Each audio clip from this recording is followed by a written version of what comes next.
දවසේදී අන්තර් විශ්වවිද්‍යාලයේ ශිෂ්‍ය බල මණ්ඩලයේ විදිහට මේ විශේෂ මාධ්‍යම ගන්න හේතුන කාරණය තමයි ආණ්ඩුව විසින් විශ්වවිද්‍යාල ප්‍රතිපාදන කොමිෂන් සභාව හරහා 2026 නමින් චක්‍රලේඛයක් නිකුත් කරලා තියෙනවා. මේ චක්‍රලේඛය මගින් විශ්වවිද්‍යාලවල ශිෂ්‍යයන්ට ශිෂ්‍ය සංගම් වලට ඉසව් සංවිධානය කිරීමේදී තියෙන නිදහස බරපතල විදියට ඇහිරවීමක් සිදු කරනවා. මේ සම්බන්ධව තොරතුරු අනාවරණය කරන් තමයි අද දවසේ මේ විශේෂ මාධ්‍ය හමුව ගන්නෙ. මේ ජාතික ජනබලවේග ආණ්ඩුව අධ්‍යාපනය සම්බන්ධව රටේ අධ්‍යාපනය කෙසේ වෙනස් විය යුතුයිද කියන එක සම්බන්ධව ඉදිරිපත් කරන අදහස තමයි අධ්‍යාපනය කෙනෙකුට අත්දැකීම් තුලින් ස්වයං අධ්‍යයනයක් තුලින් ලබාගත යුතුයි කියලා. පැවරුම් පාදක ක්‍රමවේදයක් මගින් අධ්‍යාපනය අත්පත් කරගත යුතුයි කියලා. ඒක තමයි අධ්‍යාපනය මනාවටම ලබා ගන්න පුළුවන් විදිහ කියලා මේ ජාතික ජනබලවේග ආණ්ඩුව හඳුන්වන්නේ. පාසල් අධ්‍යාපනයට ගෙන ආපු අධ්‍යාපන ප්‍රතිසංස්කරණ ඇතුලේ අපිට එවැනි ක්‍රමවේදයක් බලා ගන්න තියෙනවා. ඒ වගේම තමයි අපි දන්නවා සාමාන්‍යයෙන් විශ්වවිද්‍යාල තුල අධ්‍යාපනය ලබා ගැනීමේ ක්‍රියාවලිය තිබුණෙම මේ විදිහට තමයි. ස්වයං අධ්‍යයනයක් මේකට අන්තර්ගත වෙනවා. ඒ වගේම තමයි විශ්වවිද්‍යාල කියලා කියන්නේ විශ්වීය දැනුම ගවේෂණය කරන තැන. විශ්වවිද්‍යාලය ඇතුලේ හුදු අධ්‍යාපනයක් ලබා දීමක් විතරක් නෙවෙයි සිද්ධ වෙන්නේ. පන්ති කාමර ලෙක්චර් හෝල් පවත්වගෙන ගිහිල්ලා ලෙක්චරර් කෙනෙක් ඇවිල්ලා දේශනයක් දීමක් විතරක් නෙවෙයි සිද්ධ වෙන්නේ. එතනින් එහාට ගියපු සමාජමය ගනුදෙනුවක් සිද්ධ වෙනවා. එතනින් එහාට ගියපු බුද්ධිමය සංවාදයක් නිර්මාණය වෙනවා විශ්වවිද්‍යාල ඇතුලේ. ඒතර මේක තමයි අධ්‍යාපනයේ සැබෑ ස්වරූපයේ විශ්වවිද්‍යාල ඇතුලේ ක්‍රියාත්මක වෙන තත්වයේ ගත්තට පස්සේ.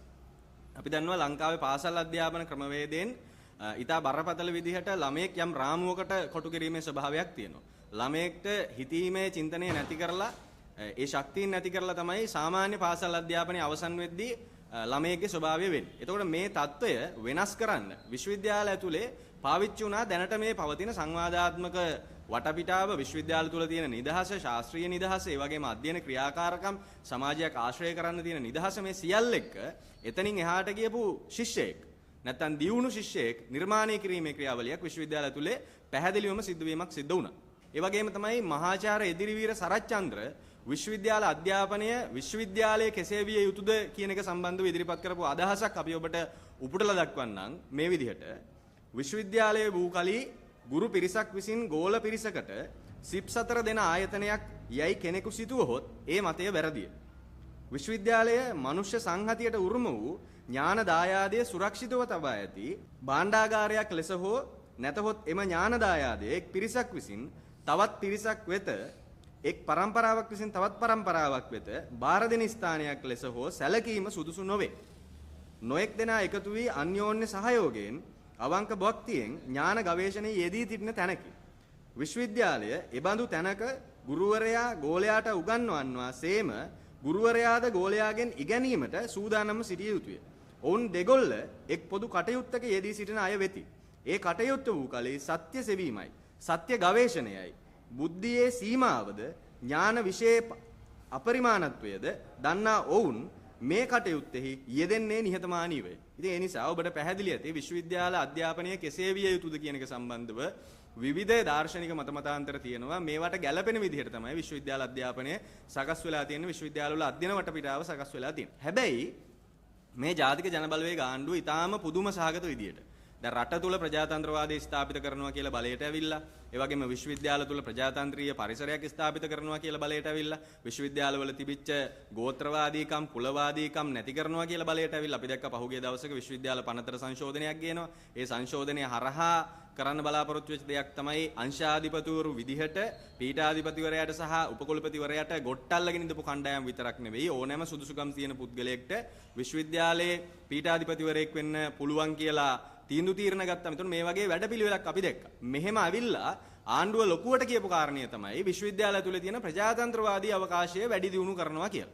එතකොට දැන් අපිට මොකක්ද බලා ගන්න තියෙන්නේ? කියපු දෙයට හාත්පසින්ම වෙනස් දෙයක් කරනවා බලා ගන්න පුළුවන්. මොකද 2026 කියලා විශ්වවිද්‍යාල ප්‍රතිපාදන කොමිෂන් සභාවෙන් මෙන්න මේ චක්‍රලේඛය නිකුත් කරනවා පෙබරවාරි මාසයේ 6 වෙනිදා. ඒකට අනුව විශ්වවිද්‍යාලයක් තුල ශිෂ්‍යයන් විසින් සංවිධානය කරන ඕනෑම ආකාරයේ ඉසව්වක් සංවිධානය කිරීමේදී ඒවට පෙරහුරුකම් සිද්ධ කරද්දී ඒ වගේම විශ්වවිද්‍යාලයේ ඒ ඉසව්ව පවතින මොහොතේදී සියලුම අවස්ථාවල් වලදී සියලු කාල සීමාව පුරාවට විශ්වවිද්‍යාලයේ බලධාරියෙක් නම් කරන වගකිව යුතු නිලධාරියෙක් අධීක්ෂණය කරන්න ඕන. එහෙම අධීක්ෂණය කරනවා නම් විතරයි විශ්වවිද්‍යාලයක් තුල එවැනි ක්‍රියාකාරකම් වලට අවස්ථාව දෙන්නේ. ඒක තමයි ඔවුන් සඳහන් කරන කාරණේ. පොදුවේ ගැවුවොත් එහෙම විශ්වවිද්‍යාලයක යම් ක්‍රියාකාරකමක් ආරම්භ වීමේ සිට ඒ ක්‍රියාකාරකමට පෙරහුරු සිද්ධ කරන අවස්ථාවේ සිට විශ්වවිද්‍යාලයේ ඒ ඉසව්ව අවසාන වෙලා අවසාන ශිෂ්‍යයත් එතනින් නික්මුණාට පස්සේ තමයි මේ නිලධාරියා මේ අධීක්ෂණ ක්‍රියාවලියෙන් ඉවත් වෙන්න ඕන. එහෙම අධීක්ෂණ ක්‍රියාවලියකට යටත් කරන්න බැරි නම් නිශ්චිතවම එවැනි ඉසව් වලට කිසිම අවස්ථාවක විශ්වවිද්‍යාලය තුලේ අවස්ථාව නැහැ කියලා තමයි වෙන්නේ.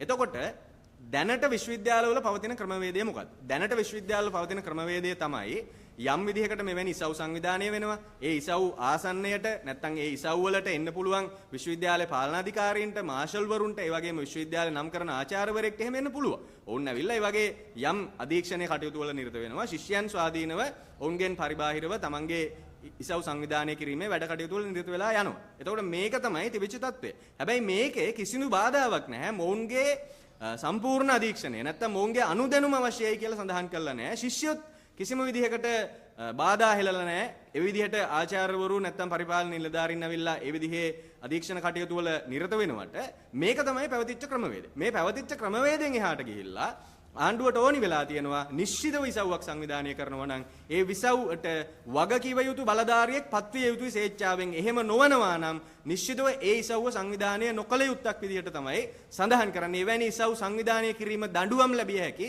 වරදක් කියලා මේක සඳහන් කරනවා. ඒ නිසා අපිට කියන්න තියෙන්නේ මේ ආණ්ඩුව මර්ධනයේ හස්තය තමයි මේ ඉස්සරහට අරගෙන එන්නේ.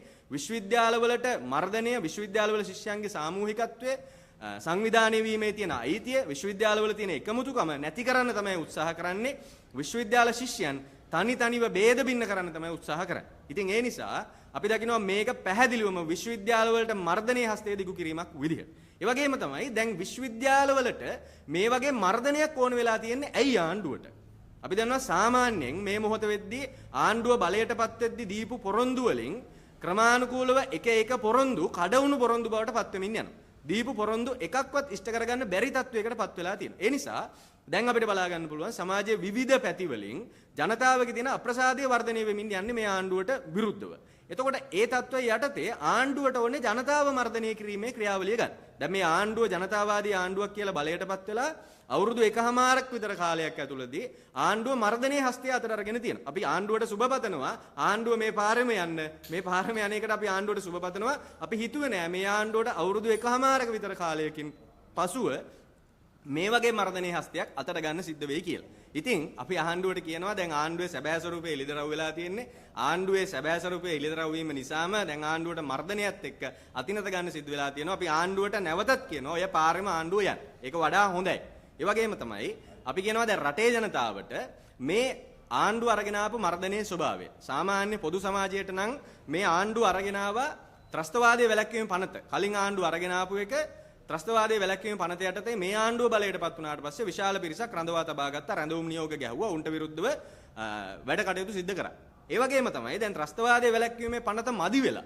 ඒ වෙනුවට රාජ්‍යයෙන් ත්‍රස්තවාදය ආරක්ෂා කිරීමේ පනත නමින් PSTA නමින් දැන් තවත් විදිහකට ත්‍රස්තවාදයේ වැළැක්වීම පනතේ මර්ධනීය ස්වභාවය වැඩි දියුණු කරලා තවත් මර්ධනයේ අනිත් අධිරයකට ගිහිල්ලා තියෙනවා. ඒ වගේම තමයි අපි දන්නවා සමාජ මාධ්‍ය වාරණ පනත. සමාජ මාධ්‍ය වාරණ පනත ගෙනල්ලා තියෙනවා. මේ හරහා ජනතාවට සමාජ මාධ්‍ය අවකාශය තුලවත් නිදහසේ අදහස් ප්‍රකාශ කරන්න තියෙන අයිතිය අවලංගු කරන්න තමයි සූදානම් වෙන්නේ. දැන් මේ ආණ්ඩුව බලයටපත් වෙද්දී ඔවුන්ගේ ප්‍රතිපත්ති ප්‍රකාශය ඉතාම පැහැදිලිව සඳහන් කරා. එවකට රනිල් වික්‍රමසිංහ ගේන්න හදපු මර්ධන පනතක් තියෙනවා ප්‍රතිදස්ත පනත. ප්‍රතිදස්ත පනත ඇතුළු සියලු ආකාරයේ මර්ධන පනත් අහෝසි කරලා රට තුල ප්‍රජාතන්ත්‍රවාදයේ නිදහස ස්ථාපිත කරනවා කියලා. එහෙම කියලා බලයට ආපු ආණ්ඩුව තමයි සාමාන්‍ය සමාජයට මේ වගේ මර්ධනීය අනපනත් ඇතුළු කරමින් යන්නේ. එතකොට ඒ වගේම තමයි දැන් අපිට බලා ගන්න පුළුවන් කලින් ආණ්ඩුව පනවෙමින් ආපු හදිසි නීතිය මේ ආණ්ඩුවත් අකණ්ඩව ඉදිරියට පවත්වාගෙන යනවා. ඒ වගේ අබමල් රේණුවක වෙනසක් කරලා නැහැ. ඒ වගේම තමයි විධායක ජනාධිපති ධූරය.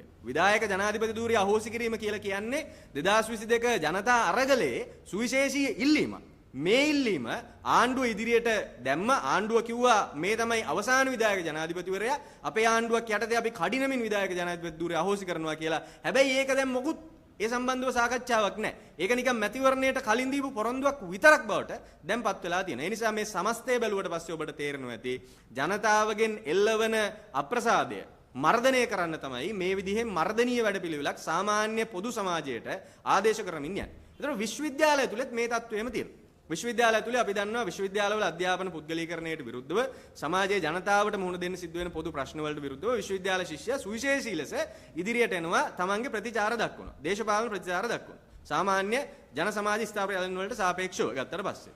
හැබැයි දැන් මේ ආණ්ඩුවට මේ අධ්‍යාපන පුද්ගලීකරණ ප්‍රයත්නයන් අරගෙන එද්දී ආණ්ඩුවට එල්ල වෙන විශ්වවිද්‍යාල ශිෂ්‍යයන්ගේ විරෝධයක් තියෙනවා. මේ විශ්වවිද්‍යාල ශිෂ්‍යයන්ගේ එල්ල වෙන විරෝධය නතර කරන්න ආණ්ඩුවට ඕන. ඒකට තමයි දැන් මෙන්න මේ වගේ වැඩ කටයුතු සකස් කරගෙන යන්නේ. අපි දන්නවා විවෘත විශ්වවිද්‍යාලේ මේ වෙද්දී විවෘත විශ්වවිද්‍යාලයේ ශිෂ්‍ය සංගමය නිල වශයෙන් තහනම් කරලා තියෙනවා.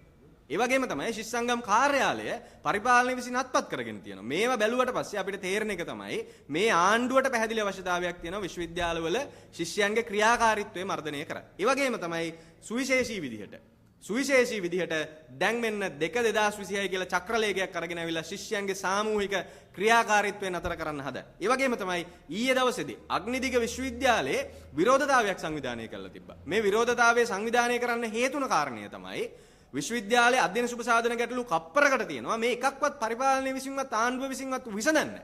අපි ගිහිල්ලා හම්බෙලා කතා කරාට පස්සේ කියනවා විසඳනවා කියලා. හැබැයි එතනින් එහාට කිසිම වැඩපිළිවෙලක් ඒවට සකස් වෙන්නේ නැහැ. ඒ නිසා අපි විරෝධතාවයක් සංවිධානය කරා මහා ශිෂ්‍ය සංගමයේ විදියට කළමනාකරන පීඩ ශිෂ්‍ය සංගමයත් එක්ක එකතු වෙලා. හැබැයි විශ්වවිද්‍යාලයේ මේ විරෝධතාවයට ආණ්ඩුවේ ප්‍රතිචාරය වුණේ මොකක්ද?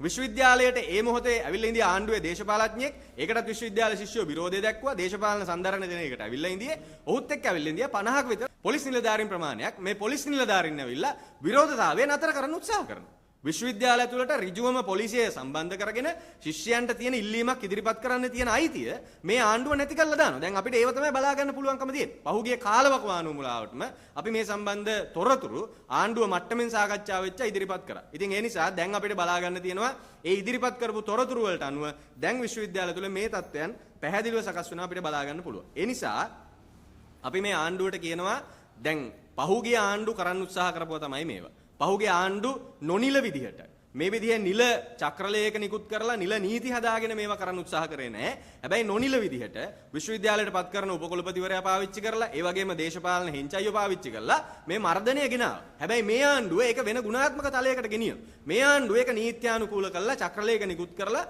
මේ විදිහේ වැඩපිළිවෙලකට අවතීර්ණ වෙලා තියෙනවා. දැන් අපි දන්නවා සුජීව අමරසේන රුහුණ විශ්වවිද්‍යාලයේ වනසපු අවුරුදු 6ක් තිස්සේ රුහුණ විශ්වවිද්‍යාලයේ එලිමහන් සිරකඳවුරක් කරපු උපකුලපතිවරයෙක් ඉන්දියා සුජීව අමරසේන කියලා. මේ සුජීව අමරසේන උපකුලපතිවරයා විශ්වවිද්‍යාලය තුල මෙවැනිම නීති සම්මත කරලා තිබ්බා. විශ්වවිද්‍යාල පාලනාධිකාරියට විශ්වවිද්‍යාල පාලක සභාවට පුළුවන් මේ විදිහට විශ්වවිද්‍යාලයට වෙච්ච අතුරු නීති සම්මත කරන්න ඒ විදිහේ නීති සම්මත කරලා තිබ්බා. ඒ අනුව විශ්වවිද්‍යාලයේ කිසියම් හෝ ඉසව්වක් ශිෂ්‍යව සංවිධානය කිරීමේදී මේ විදිහේ නීති පටිපාටි වලට යටත් වෙලා තමයි අවම වශයෙන් කරනව නම් කරන්න ඕන.